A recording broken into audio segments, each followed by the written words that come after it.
সেই অনাবৃষ্টি থেকে বৃষ্টির আশায় আল্লাহর রহমতের জন্য আমরা এখানে সকলে একত্রিত হয়ে 2 রাকাত নামাজ আদায় করছি এবং আল্লাহর কাছে কায়ুমকে বৃষ্টির জন্য প্রার্থনা করা হয়েছে। এখানে এতিম ছাত্ররা ছিল, আমাদের মাদ্রাসার ছাত্ররা ছিল এবং শিক্ষকরা ছিল, এলাকারবাসী ছিল।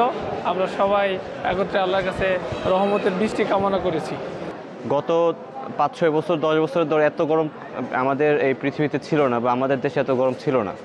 তো এখন দেখা যাচ্ছে যে এই যে রোদের তাপ, এত গরম আমরা আসলে এটা সহ্য করতে পারছি না, যার কারণে আসলে সাহাবে কেরামের জামানা থেকে লক্ষ্য করে দেখা যায়, বা আমাদের বুজুর্গায়ে কেরাম পূর্বের যারা বড় বড় আলেম ছিলেন, তারাও এরকম আযাবের সময় আল্লাহর কাছে দোয়া করতো, মুনাজাত করতো, কান্নাকাটি করতো, যেন আল্লাহ তাআলার পক্ষ থেকে রহমত আসে, আল্লাহ তাআলা আমাদের গুনাহ মাফ করে দেন।